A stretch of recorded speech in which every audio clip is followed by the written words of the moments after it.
চরতলি নামে একটা গ্রাম। বর্ষাকাল আসতে আর এক সপ্তাহ বাকি। গ্রামের মাঠ জুড়ে তখনও ধানের শীষ তুলছে, পুকুরে মাছ ধরার ধুম। শিশুরা খেলার মাঠে দৌড়ঝাঁপ করছে। আকাশে মাঝে মাঝে সাদা মেঘের ভেলা ভাসলেও তখনও কারো মনে বর্ষার ভয় আসেনি।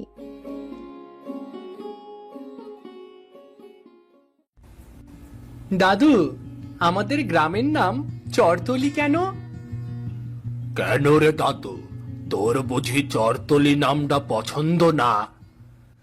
পছন্দ দাদু, কিন্তু সব নাম রাখার পেছনে তো একটা করে ইতিহাস থাকে। তা আমাদের গ্রামের নামের কোনো ইতিহাস আছে কি? হ্যাঁ রে দাদু, আছে আছে। আমাদের গ্রামটা আগে কোনো গ্রাম ছিল না রে। ও মা, তাহলে কি ছিল গো দাদু? আমাদের গ্রামটা একদিন হঠাৎ করে নদীর বুক শুকিয়ে চর ভেসে উঠেছিল। তারপর থেকে সবাই সেই চরে একে একে থাকতে শুরু করে, আর সেইখান থেকেই এটা একটা গ্রামে পরিণত হয়েছে। ও আচ্ছা, চর জেগে উঠেছিল, এজন্যই বুঝি চরতলি নাম রেখেছিল, তাই না? হ্যাঁ রে দাদু ভাই, হ্যাঁ। আচ্ছা দাদু, আকাশের মেঘগুলো এত ভারী কেন? বর্ষা আসছে রে দাদু ভাই, এবার মনে হয় নদীর পানি বেশি বাড়বে রে, বেশি বাড়বে। আমাদের গ্রামের চারদিক দিয়ে নদী, আর আমাদের গ্রামটা অনেক নিচু, এজন্য আমাদের গ্রামটা প্রতি বছর বর্ষায় ডুবে যায়। ধুর, ভালো লাগে না আর। কি আর করা রে দাদু ভাই, ভালো না লাগলেও এটা আমাদের বাপ দাদার ভিটে, এটা ছেড়ে যে যেতেও পারি না। হ্যাঁ গো দাদু, এই বর্ষাকাল আসবে আর আমাদের গ্রামের সবার কষ্টের দিন শুরু হবে। হ্যাঁ রে দাদু, ঠিক বলেছিস। কে জানে আমাদের এই কষ্ট কখনো দূর হবে কি না। করিম আর কালু মাঠে বসে আছে। চারদিকে সবুজ মাঠ, মাঠ জুড়ে কাঁচা পাকা ধানের সুবাস। গ্রামটা দেখলে যেন দু চোখ জুড়িয়ে যায়। কি গো করিমদা, মাঠের মাঝে এমন চোখ বন্ধ করে আছো কেন? কালুরে, চোখ বন্ধ করে সুন্দর প্রকৃতির আনন্দ অনুভব করছি রে। করিমদা, এবার কি মনে হচ্ছে ধানগুলো কি ঘরে তুলতে পারবো আমরা? আরে কালু, আমি কি বলছি আর তুই কি বলছিস? কোথায় সুন্দর প্রকৃতির প্রশংসা করবি, তা না করে এসব কি বলছিস তুই? আরে করিমদা, বর্ষা কাল হয়ে এগিয়ে আসছে আর মনের ভিতরে ভয় উকি দেওয়া শুরু করেছে আমার। কি করব বলো, ভালো চিন্তা তো মাথায় আসে না গো। কি আর করা বল, আমাদের জমিগুলো তো অনেক নিচু রে। সামান্য বৃষ্টি হলেই নদীর পানিগুলো আমাদের জমি গ্রাস করে নেয়। হ্যাঁ গো, চিন্তাটা তো ওখানেই। বৃষ্টি না হতেই আমাদের গ্রামটা পানির নিচে ডুবে যায়।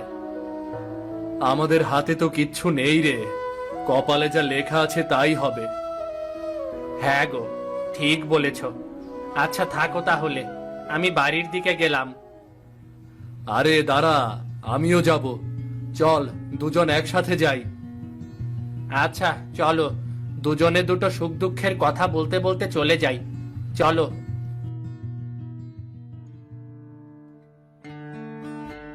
এরপর কালু আর করিম গল্প করতে করতে মাঠ পেরিয়ে রাস্তায় উঠলো। তারপর যে যার বাড়িতে চলে গেল। করিম বাড়ি ফিরে তার গিন্নিকে ডাকতে লাগলো। গিন্নি, ও গিন্নি, কোথায় গেলে গো? খুব খিদে লেগেছে, কটা খেতে দাও। তুমি এসেছো? হাত মুখ ধুয়ে বারান্দায় বসো, আমি এক্ষুনি খাবার নিয়ে আসছি। গিন্নি, একটু তাড়াতাড়ি এনো, খুব খিদে পেয়েছে। আসছি গো আসছি। আসতে না আসতেই লোকটা তাড়াহুড়ো শুরু করেছে। রিমু বাবা, খেতে এসো সবাই, একসাথে খেতে বসি, চলো।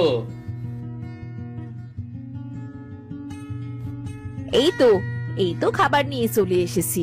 নাও বসো তো, খেয়ে নাও। দাঁড়াও, বাবার রিমু আসুক, একসাথে বসে খাই। দাদু চলো, বাবা খেতে ডাকছে। হ্যাঁ রে দাদু, চল চল।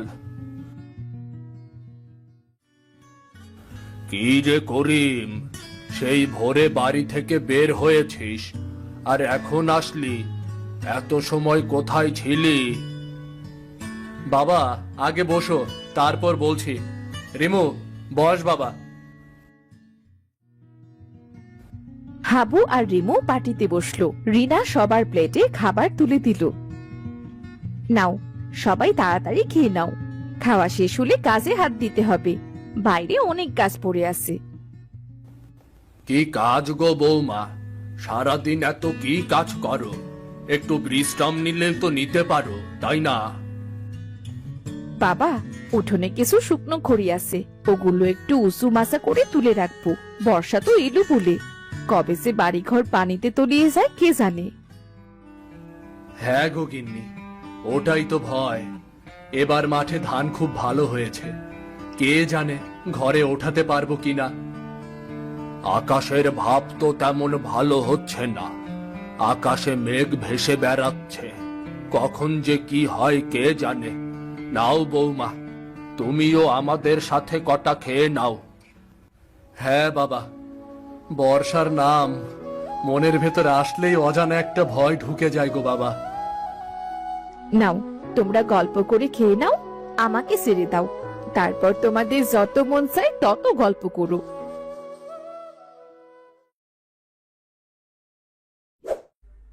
এরপর দিন দুয়েকের মধ্যে বৃষ্টি শুরু হলো।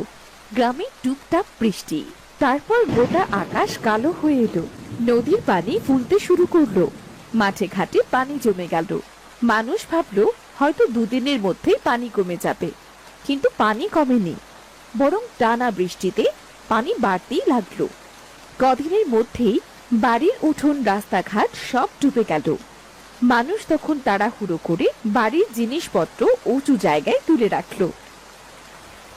গিন্নি, খাবার দাবার শুকনো খড়ি সব মাচায় তোলা শুরু করো। মনে হচ্ছে এবার গ্রামটা ডুবে যাবে গো।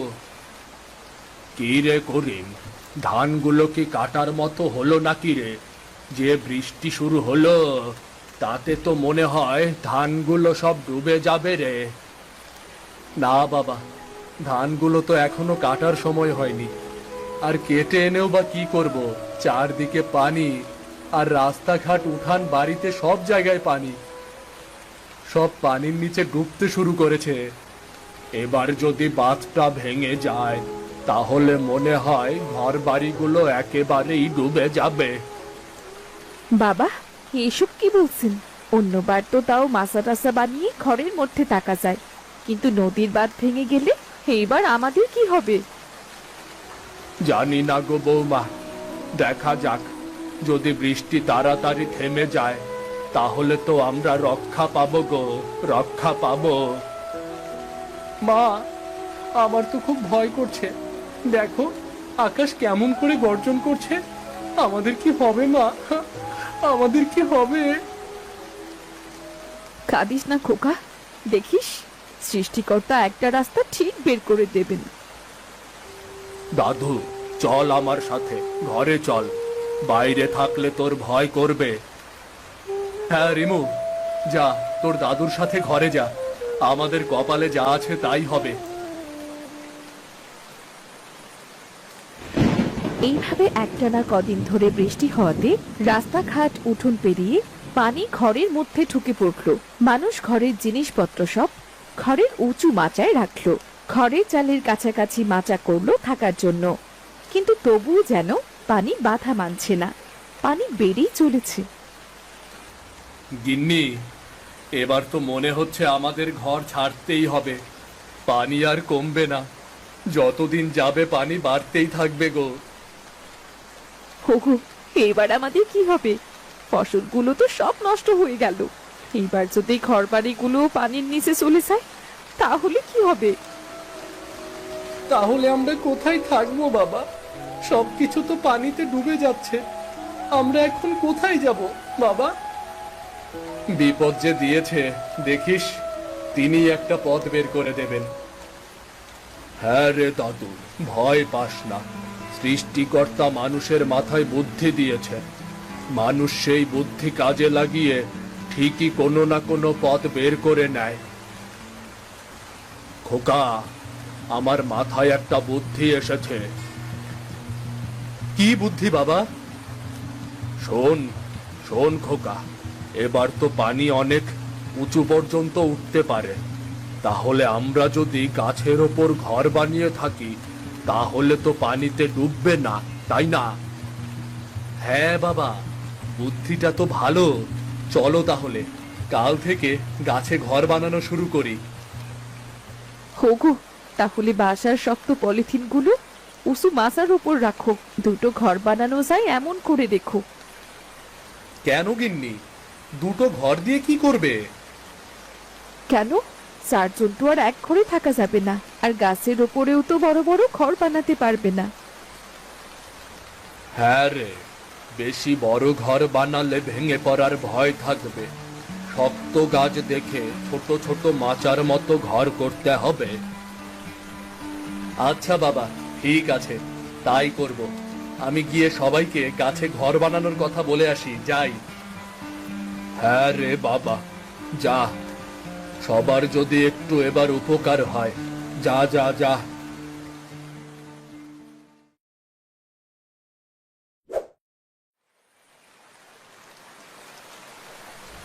কিন্তু গাছে ঘর বানাইতে হইলে তো অনেক বাঁশ খুঁটির দরকার।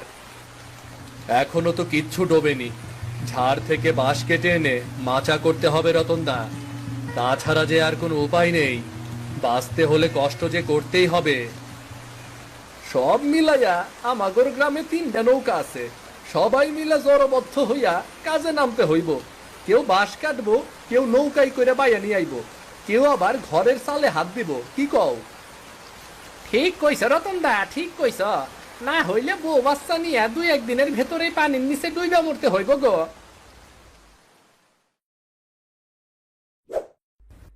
পরদিন গ্রামের সব পরিবার গাছের ডালে বাঁশ কাঠ আর পলিথিন দিয়ে ছোট ছোট ঘর বানাতে শুরু করলো। কেউ তাল গাছের ডালে, কেউ কাঁঠাল গাছে, আবার কেউ বাবলা গাছে। সকাল থেকে সন্ধে সবার হাতে হাত যেন একটা যুদ্ধ চলছে। রেমুর মা রান্নাঘরে বসে সব জিনিসপত্র একটা বাঁশের ঝুড়িতে তুলে বেঁধে রাখছিল। পেছন থেকে রেমু বলল, মা, এগুলো রেখে কি করবে? তুমি গাছের ডালে রান্না শুরু করবে কি করে? কেন রে রিমু, তোর মনে নেই আমাদের গ্রামের সব মহিলাদের একটা করে আলু চুলা আছে? ওটা তো সবসময় উঁচু মাচার উপরে উঠিয়ে রাখি, ওটাতেই রান্না করব। কিন্তু এই চুলাটা কোথায় রাখবে? পানি আরো বাড়লে নৌকায় রান্না করব। চাল ডাল সবকিছু বাঁচিয়ে রাখতে হবে। কম হোক বেশি হোক, খেয়েই তো বাঁচতে হবে। গিন্নি, ঘর থেকে সব জিনিসপত্রগুলো দাও। সবগুলো গাছের ওপরে রেখে আসি, না হলে সবকিছু ভিজে যাবে।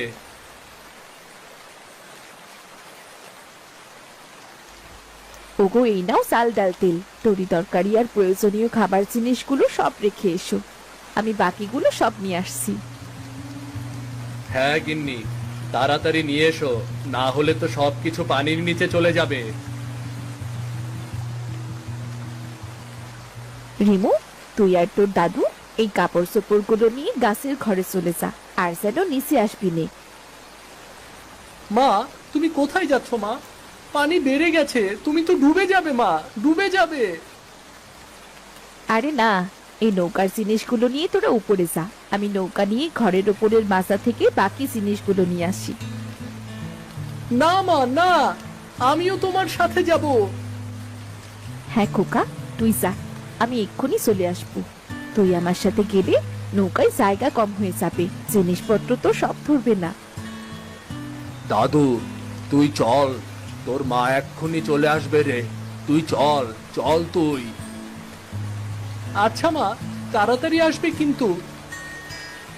হ্যাঁ, আমি যাবো আর আসবো।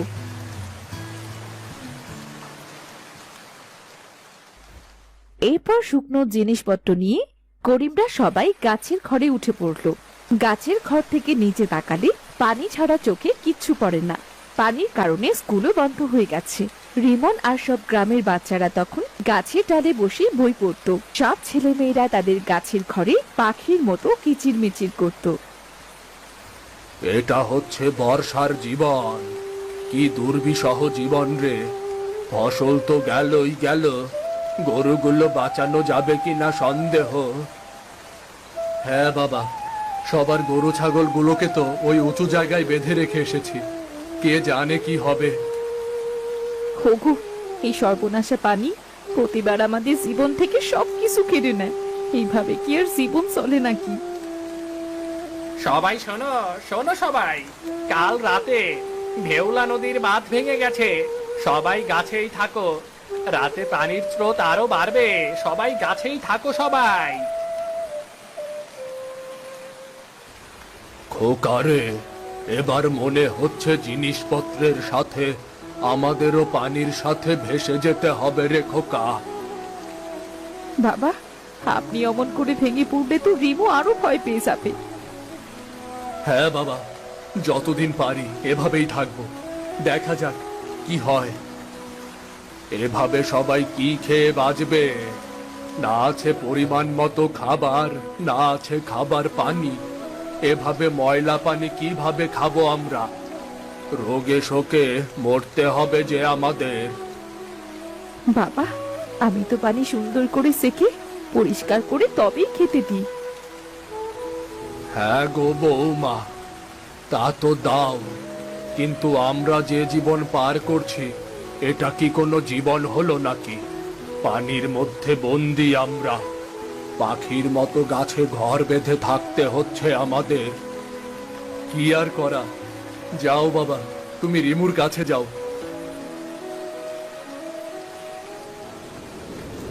সেই রাত, কালো আকাশ, কাপা বাতাস, গাছের ডালে দুলতে থাকা ছোট্ট ছোট্ট ঘর, নৌকার আলো, মানুষের আতঙ্কে টিকে থাকার চেষ্টা।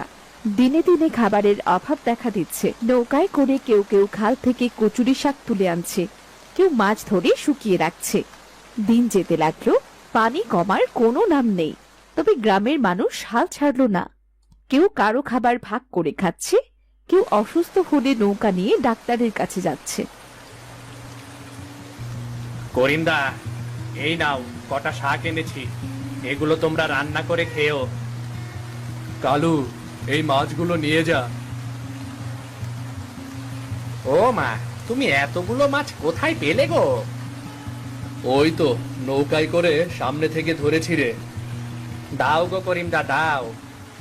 এই করে যতদিন পার করা যায়, কিন্তু সামনের দিনগুলো কি করে পার করব? নৌকায় করে সামনের গ্রাম থেকে কিনে আনতে হবে, আর কি করব?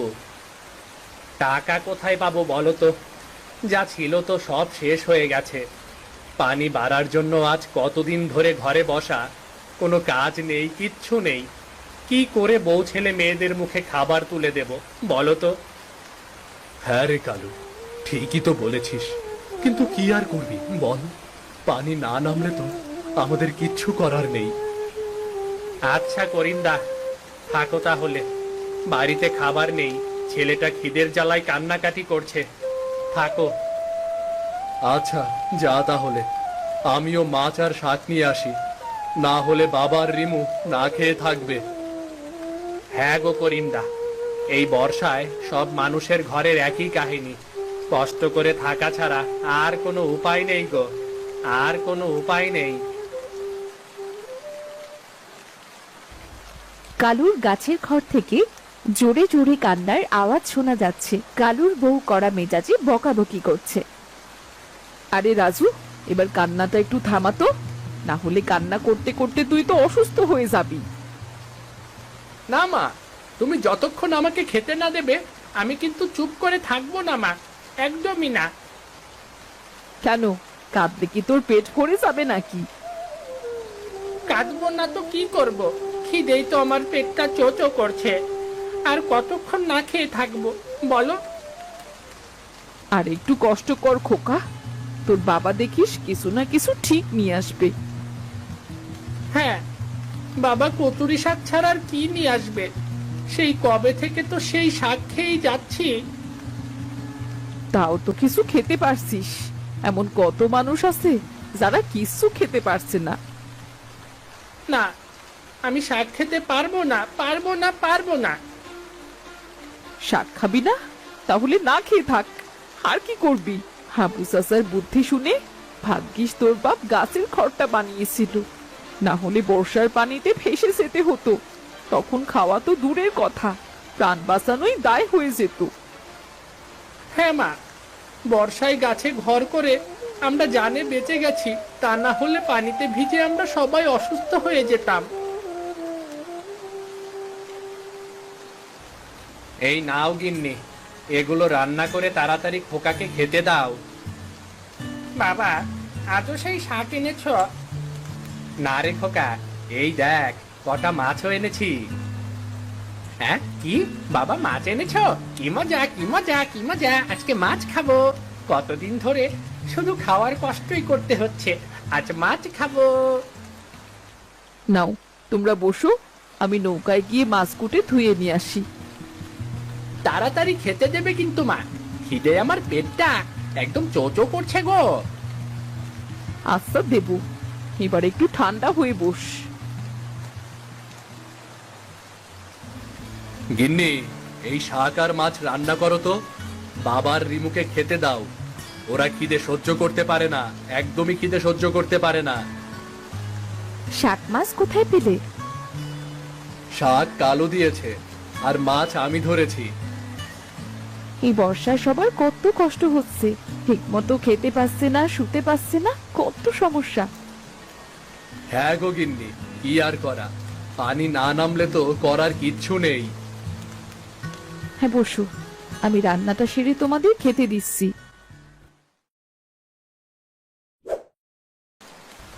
বৌমা, তুমি আর খোকা কি খেয়েছো? না বাবা, আমরা পরে খাবো, আগে আপনারা খেয়ে নিন বাবা।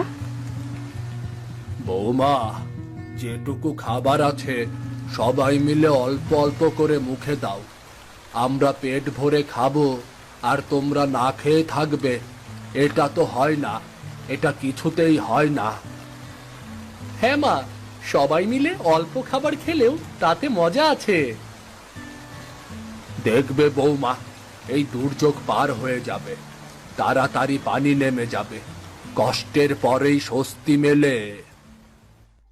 এরপর সকালবেলা আকাশে রোদ উঠল, বৃষ্টি পড়া থেমে গেল, গ্রামবাসী সকলের মুখে হাসি ফুটল। হাবু হাসি মুখে বলল, রিমু, দেখ দেখ, বৃষ্টি থেমেছে, পানি সরে গেলে আমরা আমাদের পুরনো ঘরে ফিরে যেতে পারবো। কিন্তু দাদু, পানিতে তো ঘর বাড়ি সব নষ্ট হয়ে গেছে, পানির স্রোতে সব ভেঙে পড়েছে। তাতে কি, আবার সব গড়ে তুলবো। মানুষ যতই কষ্ট পাক, হার মানে না, চোখে নতুন স্বপ্ন নিয়ে এগিয়ে চলে। ডুবে থাকা মাঠের মধ্যে গাছের ডালে গড়া ঘরগুলো যেন ছোট্ট ছোট্ট আশার প্রদীপ। জীবন কখনোই সহজ নয়, বর্ষার জলের মতো সমস্যা এসে ডুবিয়ে দিলেও মানুষ ধৈর্য আর সাহসে সব হারিয়ে ফেলে না। একে অপরের পাশে থাকলে কষ্টের রাত পেরিয়ে আবার নতুন ভোর আসে। এভাবেই চরতলি গ্রামের মানুষের জীবন চলতে থাকে অবিরাম গতিতে। শ্যামনগর গ্রামে করিম নামে একজন গরিব কৃষক বাস করত। মাঠে তার সামান্য একটু জমি ছিল, যেখানে সে ধান চাষ করত, নিজের পরিশ্রমে ফসল ফলাতো, সংসার চালাতো। কিন্তু প্রতি বছর বর্ষা এলেই দুর্ভোগ নামতো তার জীবনে। বন্যার পানি এসে সব ফসল ভাসিয়ে নিয়ে যেত, তার কুড়ে ঘরটা ভেঙে পড়ত, আর পরিবারের সবাইকে নিয়ে আশ্রয় নিতে হতো উঁচু জমিতে।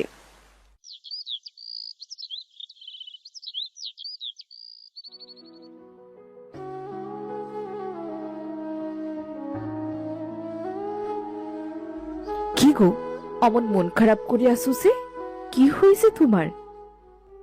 না রে বউ, কিছু হয়নি। কিছু হয়নি তাহলে অমন মাথায় হাত দিয়ে বসে আছো কেন?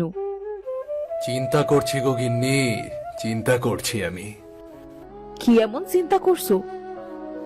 গিন্নি, মাথার ঘাম পায়ে ফেলে কত কষ্ট করে ফসল ফলাই, কিন্তু সেই ফসল যে একটু ভোগ করব, সেটা আর আমাদের কপালে জোটে না গিন্নি, সেটা আর আমাদের কপালে জোটে না।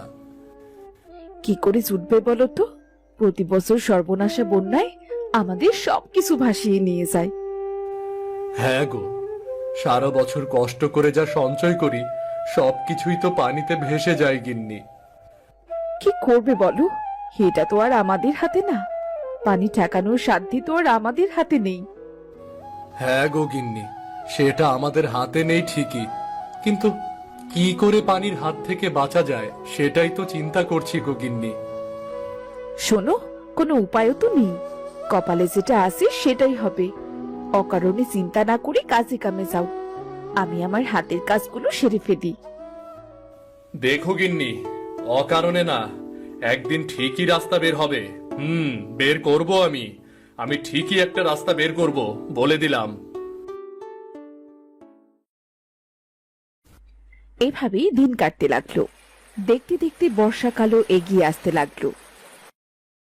হঠাৎ একদিন করিমের মাথায় একটা বুদ্ধি এলো। সে বেলের উপর বাঁশের বাড়ি বানানোর সিদ্ধান্ত নিল। গিন্নি, ও গিন্নি, এদিকে এসো তো, একটা কথা আছে। কই গো গিন্নি, কোথায় গেলে তুমি?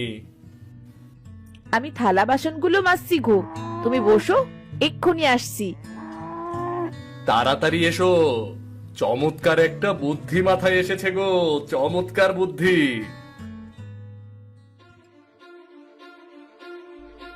না, লোকটাকে নিয়ে আর পারছি না। কি হয়েছে বলো তো? তোমার জন্য শান্তি মতো কোনো কাজও করতে পারছি না। যখন তখন হুটহাট করে ডাক দিচ্ছ। শোনো গিন্নি, আমি বন্যা থেকে বাঁচার একটা উপায় পেয়ে গেছি।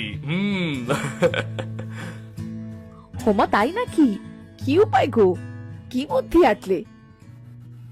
গিন্নি, যেহেতু আমার বাড়িটা একদম নিচু জায়গায়, বিলের কাছে, তাই আমি ভেবেছি বিলের ওপর বাঁশের বাড়ি বানাবো। কি যে বলো না তুমি! এমন করে হাসছো কেন? আমি কি হাসার মতো কোনো কথা বললাম নাকি? হাসবো না তো কি করব? আমাকে বলছো এই কথা যেন কাউকে বলো না। কেন? আর কাউকে বললে কি হবে? আমি তো ভালো বুদ্ধি বের করলাম নাকি? আর কাউকে বললে সবাই তোমাকে পাগল ভাববে। এতে পাগল ভাবার কি আছে? যদি এমন একটা বাড়ি বানানো যায় যা পানির ওপর ভাসবে, তাহলে আর কখনো আমাদের বাড়িঘর হারাতে হবে না গিন্নি। এটা ভালো বুদ্ধি না? শোনো, পানির চাপ যখন বাড়বে তখন তোমার বাঁশের বাড়িটাও ভেঙে যাবে। আরে না গিন্নি, বাড়ি যেন পানির চাপে ভেসে না যায়, তার জন্য আমি কিছু একটা ভেবেছি গো। আরে, তোমার এসব কল্পনা বাদ দাও তো। এগুলো স্বপ্নেই সম্ভব, বাস্তবে এসব সম্ভব না। এমনি বাড়িতে থাকতে পারছি না, বেলের ওপরে বাঁশের বাড়ি বানাচ্ছ। আরে গিন্নি, আমার কথাটা তো শোনো নাকি। আরে ধুর, কাজ আছে আমার।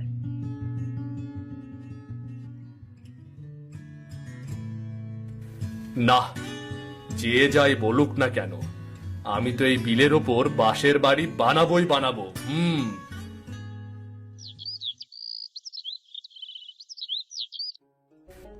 করিম হাল ছাড়লো না। সে শক্ত বাঁশ জোগাড় করতে শুরু করলো। প্রতিদিন সে বিভিন্ন জায়গা থেকে বাঁশের বাড়ি বানানোর কৌশল শিখতে লাগলো। সে একে একে ঘর বানানোর সকল জিনিস বিলের ধারে গিয়ে রাখতে লাগলো।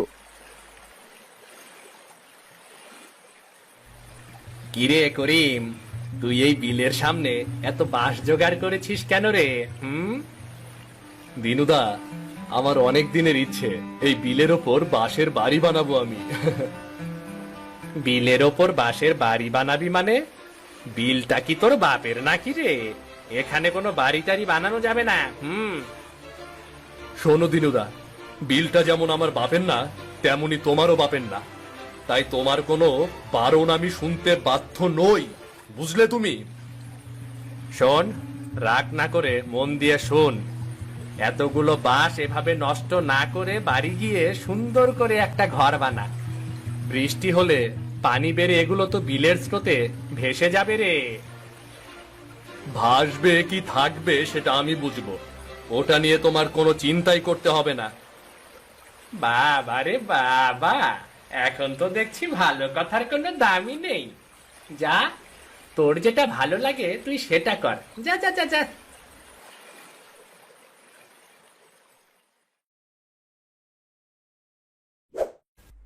করিম কারো কথায় কোনো কান না দিয়ে দড়ি দিয়ে বেঁধে ঘরের তৈরি কাঠামো তৈরি করলো আর দিন রাত পরিশ্রম করতে শুরু করলো। বেশ কিছুদিন চললো এভাবে। তারপর করিম বিলের ওপর একটা উঁচু করে বাড়ি বানিয়ে ফেলল। পোড়ামুখ মিনসে, সংসারটা কি এভাবে করা যায় নাকি? সারাদিন বাড়িতে একা একা কাজ করে মরবো, আর উনি কোথায় আছে বিলের ওপর বাড়ি বানানোর ধান্দায়। বলি, সংসারের দায়ভার কি একা আমার নাকি? হ্যাঁ, যাক বাবা, অবশেষে আমার স্বপ্নটা সত্যি হলো। শেষে কিনা বিলের ওপর বাঁশের বাড়িটা বানিয়েই ফেললাম। এবার যতই বৃষ্টি হোক, যতই বন্যা হোক, এত উঁচুতে পানি উঠতেই পারবে না।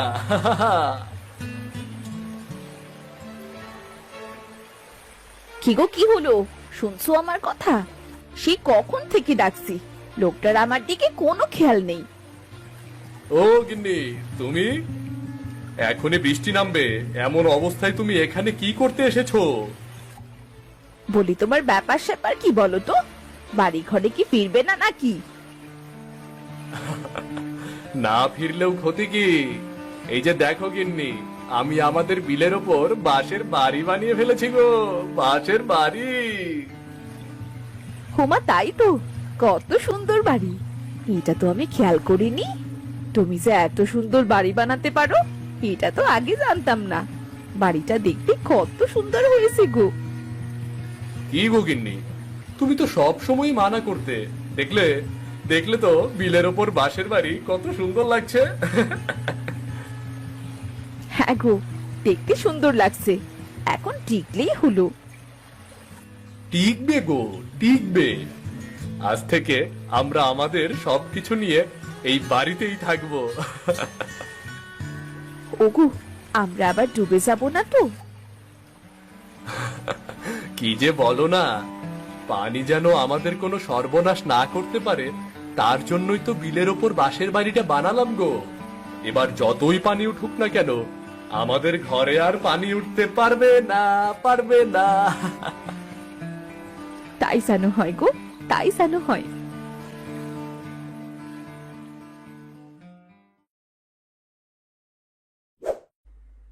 রিনা ও করিম তাদের প্রয়োজনীয় সবকিছু জিনিস নিয়ে বিলের বাড়িতে চলে এলো। কিছুক্ষণ পর থেকে ঝুম বৃষ্টি শুরু হলো। হগু, কত জোরে বৃষ্টি শুরু হলো বলো তো? ভাগ্যিস তুমি ঘরটা বানিয়েছিলে, তা না হলে কি যে হতো। হ্যাঁ গো গিন্নি, খুবই খারাপ হতো। ওই যে দূরে তাকিয়ে দেখো, আমাদের পুরনো বাড়িতে পানি জমতে শুরু করেছে। খুব ভালো লাগছে গো, মনে হচ্ছে এতদিন পর তুমি একটা কাজের কাজ করেছো। তুমি একটু দাঁড়াও, আমি নিচে থেকে আসছি। বৃষ্টি মাথায় আবার যাচ্ছ কোথায়? আরে দেখো না কি করি, দেখো একবার। এরপর করিম তার বাঁশের বাড়ির নিচে বাঁশ দিয়ে একটা ছোট্ট গর্ত করলো। তারপর সে ঘরে চলে এলো। এটা কি করলে গো? সকালটা হোক, তারপর দেখো এটা কি।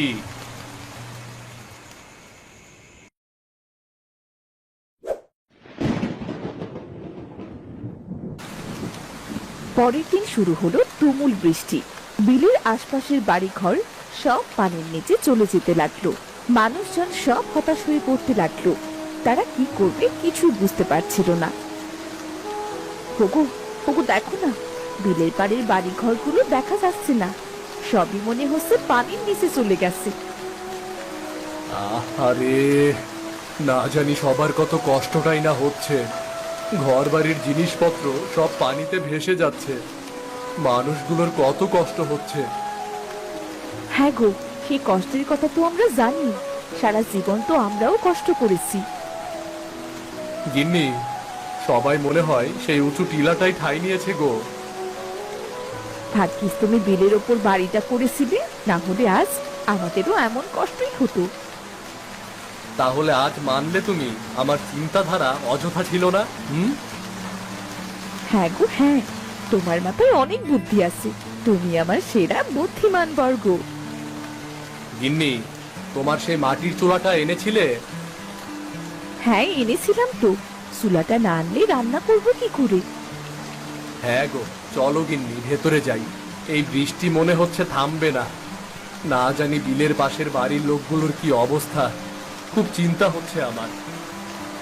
হ্যাঁ চলো, এটা প্রতিবারই ঘটে, বিলের পাড়ের লোকেদের এটা অভ্যেস হয়ে গেছে।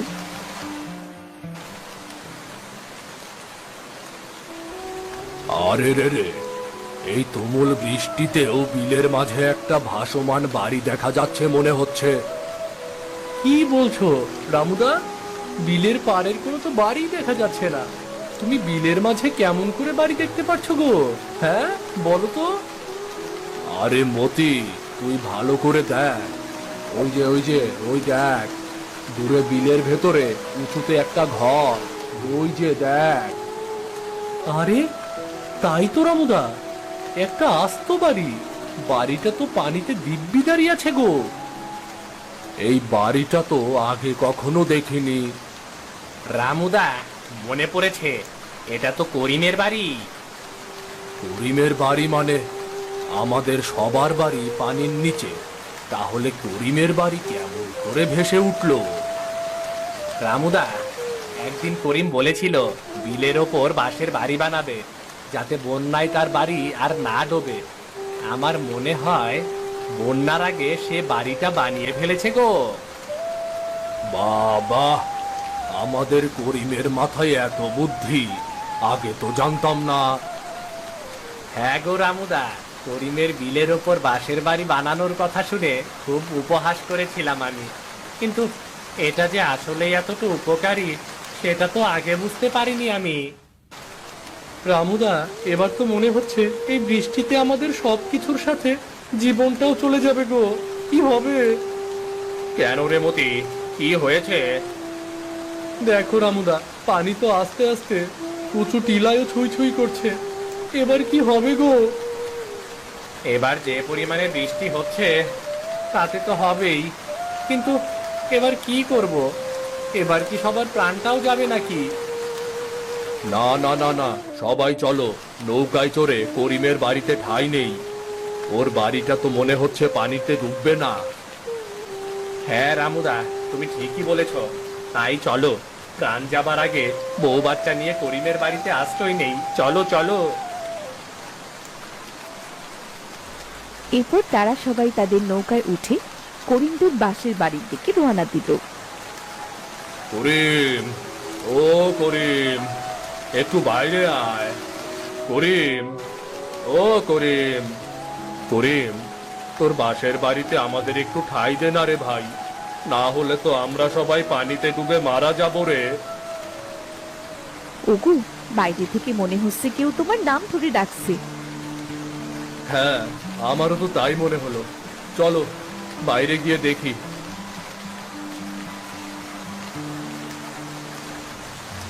আরে তোমরা সবাই আমার বাড়িতে? করিম, আমাদের বাঁচা রে ভাই, তোর বাঁশের বাড়িতে আমাদের একটু ঠাঁই দে না রে ভাই, না হলে যে আমরা ডুবে মরবো রে।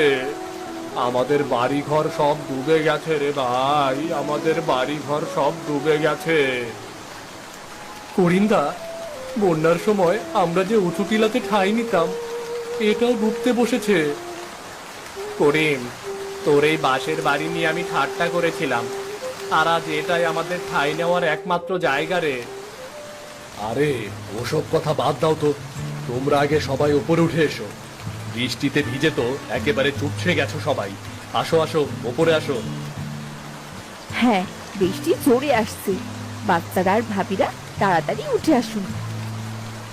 হ্যাঁ রামুদা, সবাই তাড়াতাড়ি ওপরে আসো।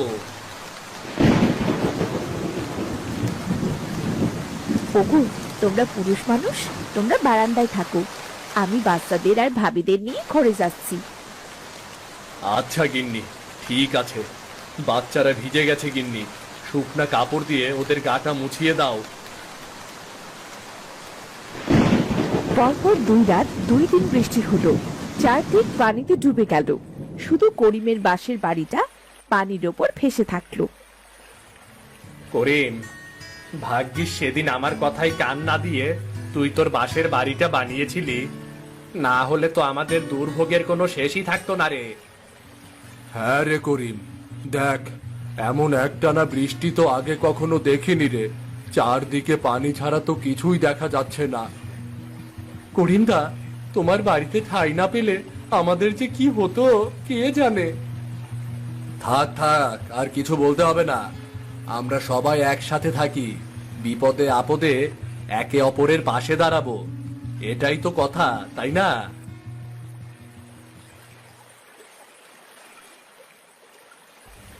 ওগো, ঘরে তো কিচ্ছুটি নেই, যা ছিল আজ কয়েকদিনে রান্না করে শেষ হয়ে গেছে। হ্যাঁ, এখন কি করব? শোনো করিমের বউ, তোমার আর কিচ্ছুটি করতে হবে না। তোমরা আমাদের জন্য অনেক করেছো। বৃষ্টিতে আমাদের এমন না খেয়ে থাকার অভ্যাস আছে গো। হ্যাঁ গো ভাবি, তোমাদের বাড়িতে থাকতে পারছি, আজ 2 দিন ধরে পেট ভরে খেতে পারছি, এটাই অনেক। এই 2 দিন না খেয়ে থাকলে কিচ্ছু হবে না গো, কিচ্ছু হবে না। বৃষ্টি থেমে গেছে, 2-1 দিনের মধ্যে পানিও নামতে শুরু করবে। পানি নেমে গেলেই আমরা যে যার বাড়িতে চলে যাব। আরে না না না, তোমরা আমার বাড়ির অতিথি, তোমাদের না খাইয়ে রাখবো না, কিছু না কিছু তো খাওয়াবই। তোমরা বসো, আমি এক্ষুনি আসছি। কি গো, তুমি এই পানির মধ্যে কোথায় যাবে? আরে কোথাও না, এখান থেকেই দেখি কিছু করতে পারি কিনা। এরপর করিম পানির নিচে যে বাঁশের খাঁচাটা পেতে রেখেছিল সেটা টেনে তুললো। খাঁচাটা দেখে সবাই অবাক। গিন্নি, এই দেখো, সবার খাবারের ব্যবস্থা আমি চট করে করে ফেলেছি। ও মাগো, হ্যাঁ তো মাছ, এই দিয়ে আমাদের সবার 2 দিন পার হয়ে যাবেছে। বাহ করিম, তোর মাথায় তো অনেক বুদ্ধি রে। তোর এই বাঁশের বাড়িতে আর কি কি সুবিধা আছে বলতো? আরে না রামুদা, এটা তো বানিয়ে রেখে দিয়েছিলাম, দেখতে চেয়েছিলাম মাছ ধরা পড়ে কিনা। করিমদা, তোমার তো অনেক কষ্ট করে কাজ করতে হয়, এভাবে মাছ উঠলে তো এই মাছ বাজারে বিক্রি করে তোমার সংসার দিব্যি চলে যাবে গো। হ্যাঁ রে, তুই কিন্তু ঠিক বলেছিস। গিন্নি, নাও, নাও এই মাছগুলো, কুটে ধুয়ে ভাজি করে সবাই এটা খাও। পেট না ভরলেও কোনো রকমের তো পেটে কিছু পড়বে নাকি? রিনা, সবাই হাতে হাতে কাজ করলে এক্ষুনি হয়ে যাবে। দাও, মাছগুলো আমার কাছে দাও। দেখতে দেখতে কিছুদিন পার হলো, চারদিকের পানি শুকিয়ে রাস্তাঘাট বাড়িঘর সব বের হয়ে গেল। সবাই যে যার বাড়িতে যাবার জন্য প্রস্তুত হতে লাগলো। করিম, তোর এই উপকারের কথা আমরা কখনোই ভুলবো না রে। এ কটা দিন যে আমাদের কি উপকার করলি তুই। শোনো করিমদা, এবার আমাদের সবার এমন করে বাঁশের বাড়ি বানিয়ে দিতে হবে, কিন্তু তোমারই সব করতে হবে। আমরা তোমাকে তোমার যথেষ্ট পারিশ্রমিক দেব গো। আচ্ছা, সে দেব। সবাই আগে বাড়ি গিয়ে দেখো তোমাদের বাড়ি ঘরের কি অবস্থা। এই বিলের চরে আমি তোমাদের বাড়ি করার জন্য সবাইকে সাহায্য করব, আমি কথা দিলাম আমি। এরপর সবাই যে যার বাড়িতে চলে গেল। সবাই যার যার মতো বাঁচার লড়াই করতে লাগলো। করিমও মাছ ধরে বাজারে বিক্রি করে তার সংসার চালাতে শুরু করলো। হোগো, তোমায় আর কষ্ট করে কাজ করতে হবে না। এখান থেকে মাছ ধরে বাজারে বিক্রি করে যা আয় হয় তা দিয়ে সংসারটা চালাও। গিন্নি, অন্য কাজ করতে চাইলেও আর করতে পারবো না। আমাদের ধানের জমিটা ভেঙে খালের মধ্যে চলে গেছে। করিম, জমি নেই বলে চিন্তা করিস না, আমাদেরও একটা করে বিলের ওপর বাঁশের বাড়ি বানিয়ে দিতে হবে। তার জন্য তোকে টাকা দেব। না না রামুদা, টাকা কেন দেবে? শোন, তাতে আমরাও বৃষ্টির জল থেকে বাঁচতে পারবো, সবাই একটা করে নতুন বাড়িও পাবে। আর তোরও ইনকামের রাস্তা হয়ে যাবে, বুঝলি না? হ্যাঁ, সেটা তুমি ঠিক বলেছ। আচ্ছা, ঠিক আছে, আমি তাহলে কাল থেকেই তোমাদের বাড়ি বানানোর কাজ শুরু করব। তোমরা বাঁশ আর খুঁটির ব্যবস্থা করে রেখো। খুশি হলাম ভাই, খুশি হলাম। বড্ড উপকার করলি। তাহলে আমি আজ আসি রে, আসি তাহলে।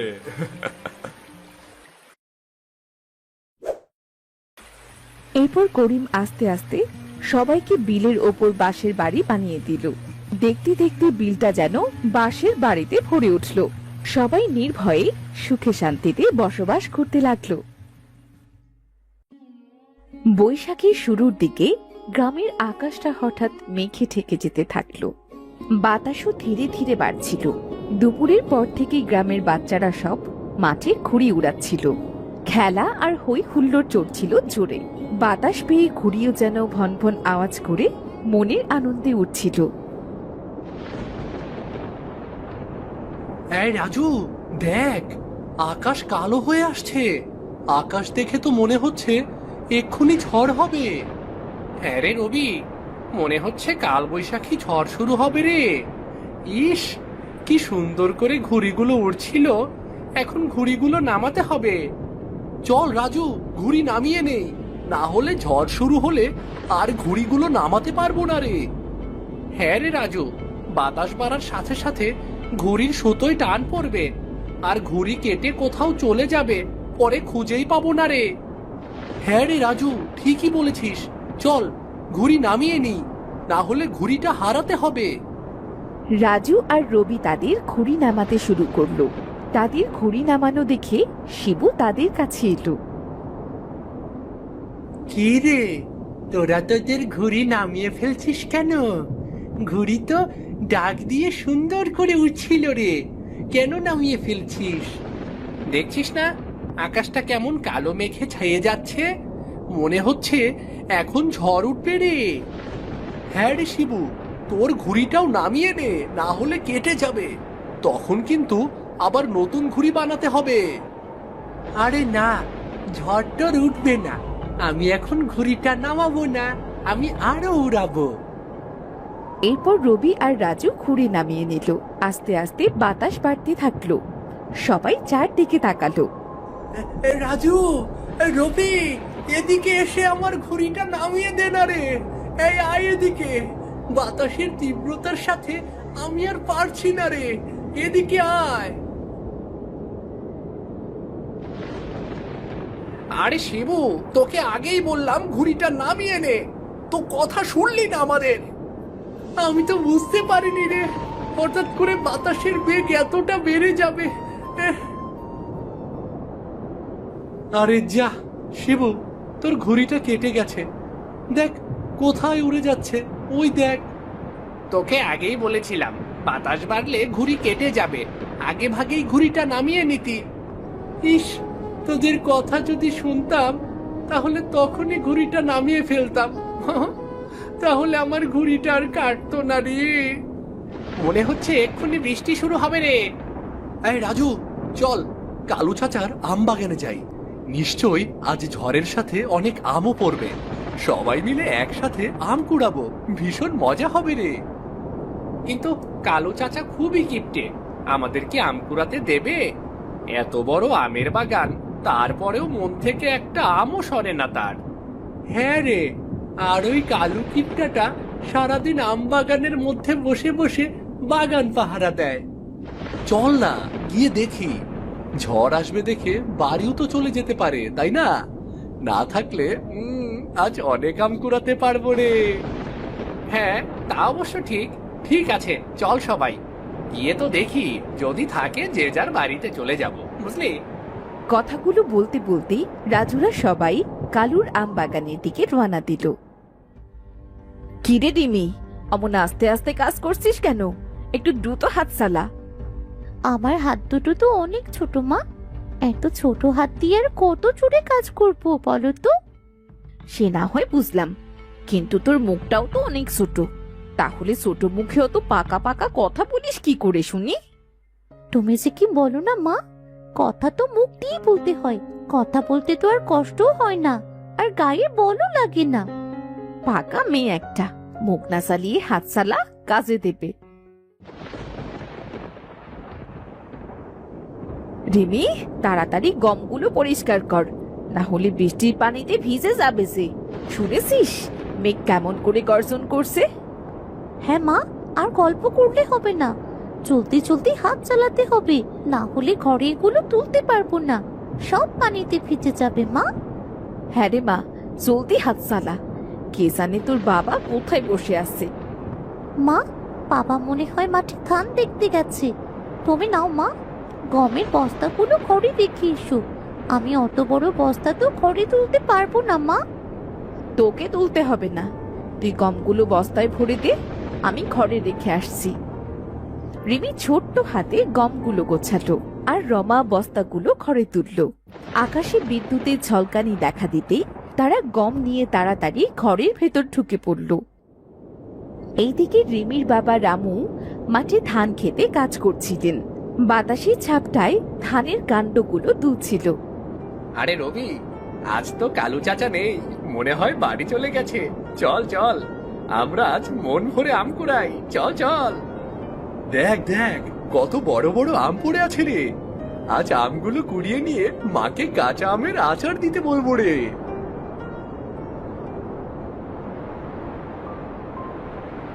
এই রাজু, চল, বৃষ্টি চলে আসছে, অনেক আম কুড়িয়েছি, আর কুড়াতে হবে না, চল চল চল।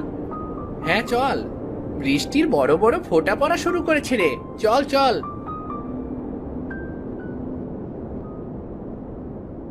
রামুদা, দেখো কিভাবে বাতাস শুরু হচ্ছে, মনে হচ্ছে কাল বৈশাখী ঝড় শুরু হবে গো। হ্যাঁ রে দিনু, ধানগুলো মাত্র এই ফুলতে শুরু করেছে, এখন যদি ঝড় হয় তাহলে তো সব ধানের ফুলগুলো ঝরে পড়বে রে, আর ধান সব চিটে হয়ে যাবে। হ্যাঁ গো রামুদা, এবার ধানগুলো দেখে তো মনে হচ্ছিল বাম্পার ফলন হবে, কিন্তু এখন তো মনে হচ্ছে ঝড়ে সব শেষ হয়ে যাবে। হ্যাঁ রে রামু, কি আর করা, বাতাস পেলেই ধান গাছগুলো সব মাটিতে পড়ে যাবে, চাষিরা তো এবার না খেতে পেয়ে মরে যাবে। চলো রামুদা, বাতাস বেড়ে যাচ্ছে, আকাশে কালো মেঘে ছেয়ে গেছে, ওই যে দেখো বিদ্যুৎও চমকাচ্ছে। তাড়াতাড়ি বাড়ি ফিরে চলো, যা হবার পরে দেখা যাবে। হ্যাঁ গো রামু, চলো চলো চলো, এই ঝড়ের মধ্যে মাঠে বসে থাকা একেবারেই নিরাপদ হবে না, চলো চলো। এরপর ধান ক্ষেতের পাশ থেকে দ্রুত রামু আর দিনু তাদের নিজ নিজ বাড়ির দিকে ফিরল। তুমুল বেগে ঝড়ের সাথে বৃষ্টিও পড়তে শুরু করলো।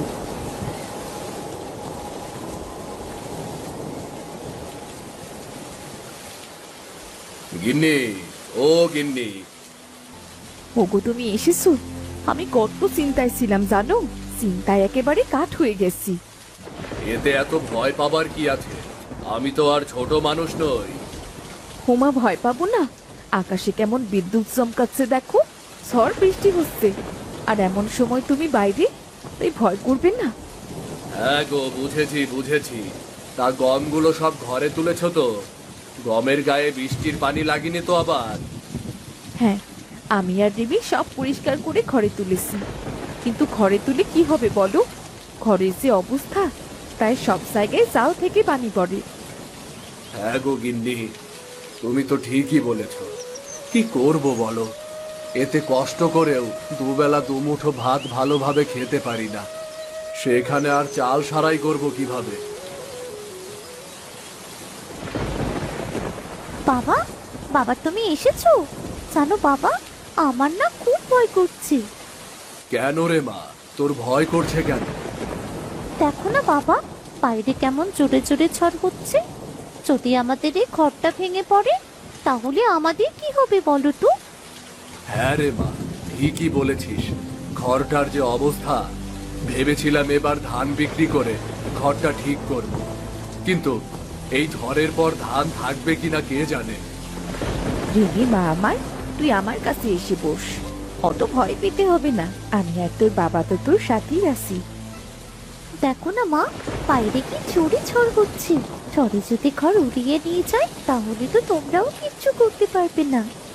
হ্যাঁ রে, ঠিকই বলেছিস, ঝড়ের আগে যদি ঘরটা ঠিক করতে পারতাম তাহলে আজ এত চিন্তা করতে হতো না রে।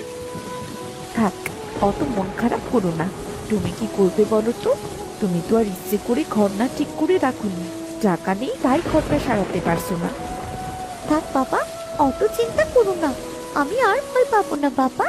সৃষ্টিকর্তা আমাদের কপালে যা লিখে রেখেছে তাই হবে। ওরে বাবারে বাবা, পাকা বুড়িটার কথা শোনো।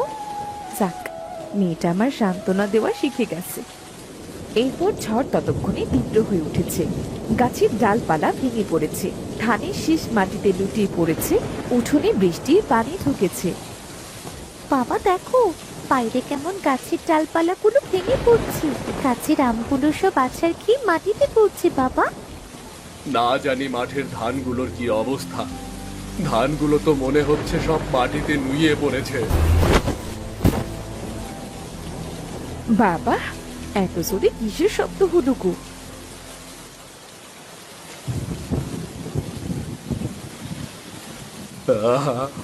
হায় হায়, এ কি সর্বনাশ হলো আমার!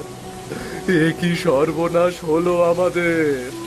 এ কি সর্বনাশ হলো! ও বাবা, অমন করে কাঁদছো কেন? কি হলো বাবা? ওগো, আমাদের আম গাছটা ভেঙে রান্নাঘরের উপর পড়েছে। হায় হায় হায়, একটা মাত্র আম গাছ ছিল, সেইটাও গেল, রান্নাঘরটাও গেল। বাবা, ও বাবা, মেঘলা দিনে ঝড় তো আমাদের সব শেষ করে দিল বাবা। এবার এবার আমি পাকা আম কোথা থেকে খাবো বাবা? হ্যাঁ রে, আমাদের কপাল থেকে সবকিছু চলে গেল রে মা। ধান নষ্ট হয়ে গেল, দুবেলা দুমুঠো ভাতও যে কপালে জুটবে না। এই কালবৈশাখী ঝড় তো আমাদের সব নিয়ে গেল। এবার আমাদের কি হবে? কি করে সব কিছু ঠিক করব? ভাঙা চোরা যা ছিল সেগুলোও তো সব ভেঙে গেল। কেঁদো না গিন্নি, কেঁদো না। কেঁদে আর কি হবে বলো? যা হবার তা তো হয়েই গেছে। সৃষ্টিকর্তার কাছে বলো আমাদের এই ঘরটা যেন না ভেঙে যায়, তাহলে মাথা গোজার ঠাইটুকু যে চলে যাবে গিন্নি। হ্যাঁ বাবা, এই ঘরটা ভেঙে পড়লে তো আমাদের গাছতলায় থাকতে হবে। ওগো, সৃষ্টিকর্তার উপর ভরসা রাখো, দেখো উনি আমাদের সর্বহারা করবেন না। এইভাবে সারা রাত ঝড় বৃষ্টি হলো। পরদিন ভোরের আলো ফুটলে ঝড় বৃষ্টি কমতে শুরু করলো। চারদিকে যেন ধ্বংসযজ্ঞ হয়ে আছে।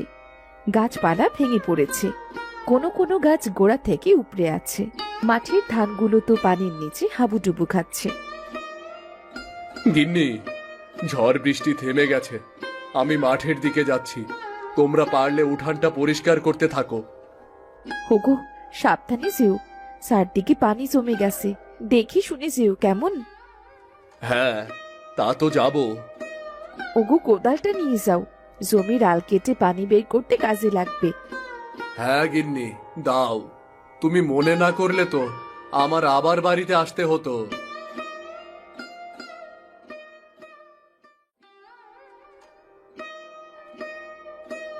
এই নাও কোদাল।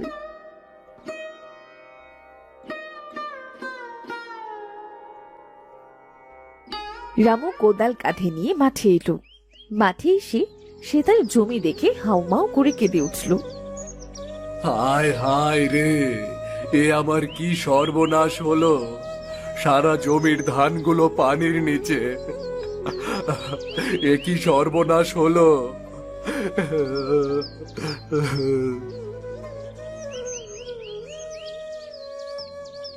কেঁদো না গো রামুদা, কেঁদো না। দেখো, সারা মাঠই তো পানির নিচে তলিয়ে আছে। কেঁদো না তুমি। দিনু, এই ধানই ছিল আমার শেষ ভরসা। ভেবেছিলাম ধানগুলো বিক্রি করে ভাঙা ঘরটা এবার ঠিক করব, কিন্তু কি অবস্থা দেখো ভাই!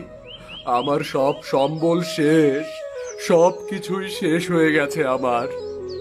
রামুদা, সবাই ফসল করে, তার পেছনে তো একটা উদ্দেশ্য থাকে।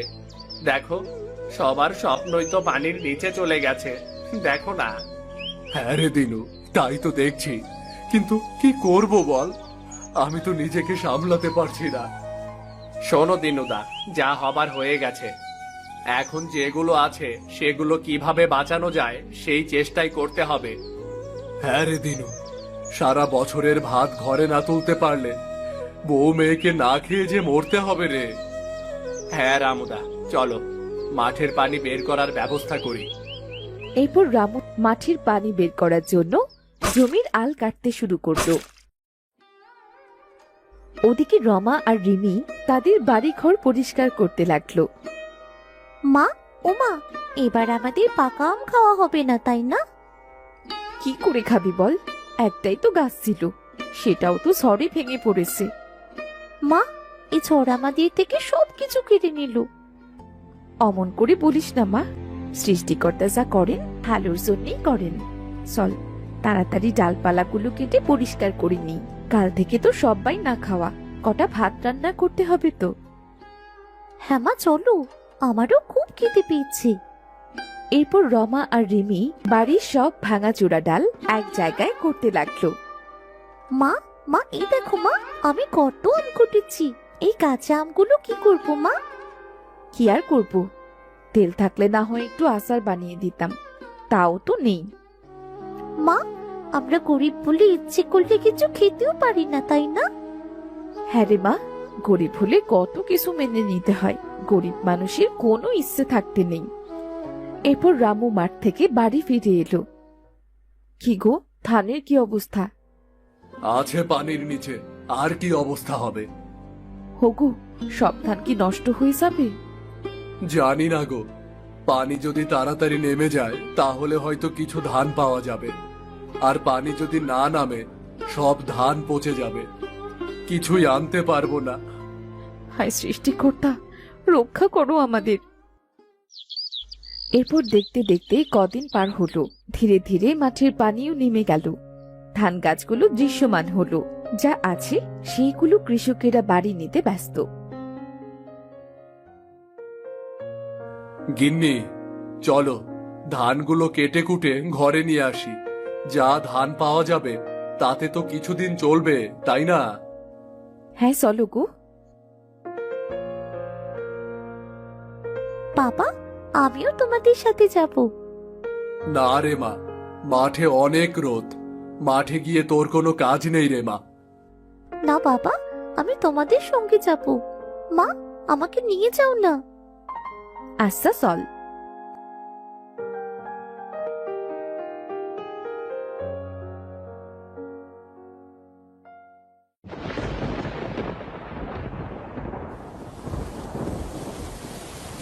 হুগু দেখো, কত ঝড় বৃষ্টি কাদা পানির মধ্যেও সৃষ্টিকর্তা আমাদের খাবার ধান ঠিকই আমাদের ঘরে তুলে দিয়েছেন।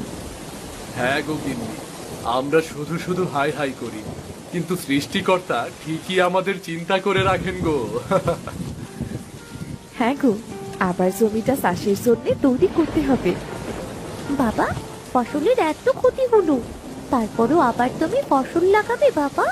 তোমার কষ্ট হয় না? হ্যাঁ রে মা, জীবনে কত উত্থান পতন আসবে, তার মধ্যে আমাদের থেমে থাকা যাবে না রে, সৃষ্টিকর্তার ওপর ভরসা রেখে এগিয়ে যেতে হবে। হ্যাঁ বাবা, আমি বুঝতে পেরেছি, ঝড় হবে ফসলের ক্ষতি, এই দুঃসময়ও পার হয়ে যাবে।